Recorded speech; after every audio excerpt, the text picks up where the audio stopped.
Darren, thanks for being with us today. Hi, nice to be here, Dave. I'd like to start today with your giving us a brief overview of your company and your technology. Sure.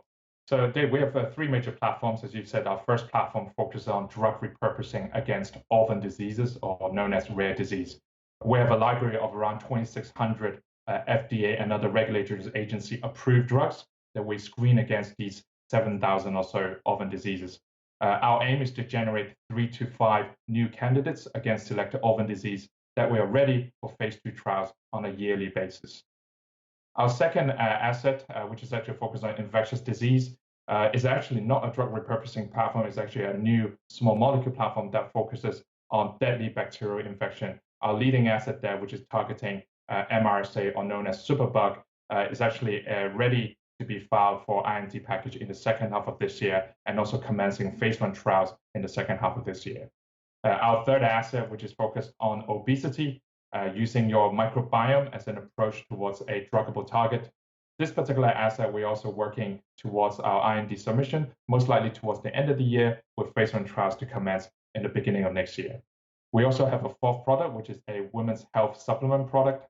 Just to explain maybe a little bit about the problem with the menopausal cycle, which is experienced by half the population in this world. During the menopause, effectively, it's a sharp decrease of your hormone, in particular estrogen, inside the women's body. Now, unfortunately, this is something that is irreversible in very many cases, and a lot of women suffer from a lot of side effects, such as hot flushes, mood swings, and in more extreme cases, accelerated infertility, and also osteoporosis, so loss of bone density.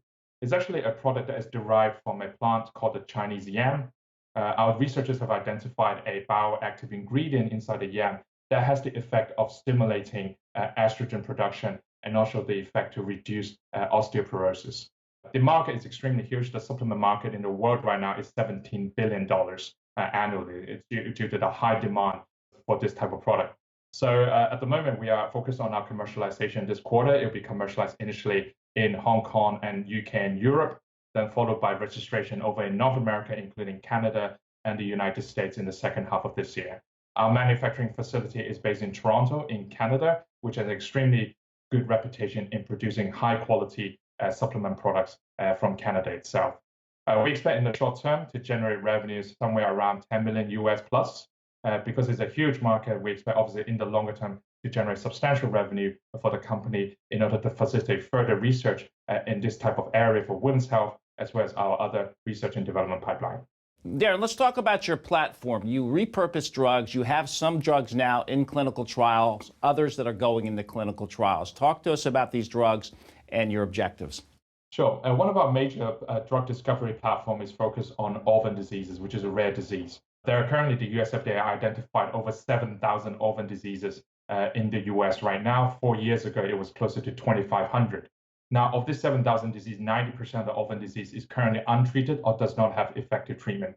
Our company believes that orphan disease is a huge growth area. Our head of research, Professor Thomas, who came from Celgene, as you may well know, Celgene actually also focused their initial pipeline on orphan diseases as well as drug repurposing. Here, under this platform, we are combining the two technologies, the drug repurposing approach, as well as the orphan diseases. Now, the advantages here is that usually with a drug repurpose, usually you have a drug that's already been in the market for many, many years, as a well-established safety and toxicity profile. And as a result of that, we can shorten the development timeline, typically for a new drug that could go up to 12 years, all the way down to, in a repurposed drug case, less than 4 years. Now, our target here is to actually do this systematically. So we have a library of around 2,600 or so approved small molecule drugs that we combine two-step approach, both a computational and a wet lab screening approach in screening against these 7,000 or so orphan diseases. Now, obviously, we cannot do everything in one go. We do have a short-term target to screen actively 30 or so prioritized orphan diseases in the next 18 months, with a target to bring at least 3 to 5 of these drugs for these orphan diseases into phase 2 ready on an annual basis. Our company is the first company to do this on a systematic scale. And we believe that at the moment, with our proof of concept, which is our first asset of SACT1 targeting neuroblastoma, is expected to achieve the IND ready and to commence phase 2 trials in the second half of this year. This particular drug from start to finish, took us just less than 18 months. to complete, and we're shortly preparing our IND package for submission to the FDA in the Q3 of this year. Well, let's talk about neuroblastoma. How big is the market, and what is that? What is neuroblastoma? Neuroblastoma is a form of nerve tissue cancer. It's a form of solid tumor. It's the most common solid tumor in children below 12 years old. It is a very nasty cancer. It's basically cancer growing on your nerve tissue. And 40% of children respond to treatment, but the 5-year survival rate is actually less than 40%. So 6 out of 10 children actually, unfortunately, do not survive beyond this period. Now, our drug here is we've identified through our screening platform a particular drug that was previously used for many years in the infectious disease space to be particularly efficacious against neuroblastoma. We're just finishing off the preclinical studies, but the neuroblastoma itself, despite the fact it's a rare disease, actually has a market size of close to $2 billion a year in the US alone. And this is excluding other jurisdictions, including China and Europe itself. Darren, you also have a drug that treats obesity, and you have another drug that's looking at infectious diseases. Tell us briefly about each of these drugs and where they are in the pipeline. One of our drugs is called ALS4, which is focused on Staphylococcus aureus, or people know that as the superbug. This is a first-in-class oral form small molecule drug. It is not an antibiotic, so it actually has reduced selective pressure for antibiotic resistance, which is a major concern these days.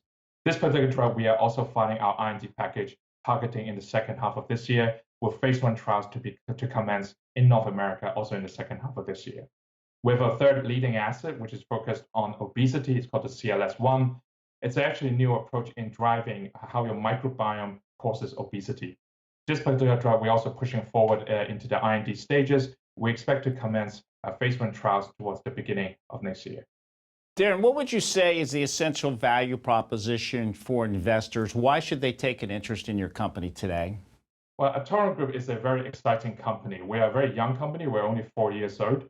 And we have a very diverse pipeline. We have a very strong drug discovery engine across the 3 major platforms, as I just described to you, over orphan diseases, over infectious disease, and metabolic diseases.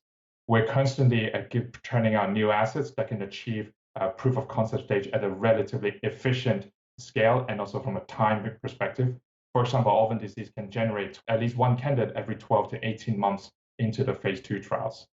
So from that perspective, we believe that our company has the product line constantly substantiate and increase the valuation of the company, and also opens to a lot of catalysts available for the business and a lot of out-partnership model, for example, out-licensing models, co-development models, as well as selling of any of our assets to the extent pharmaceutical companies will find those interesting.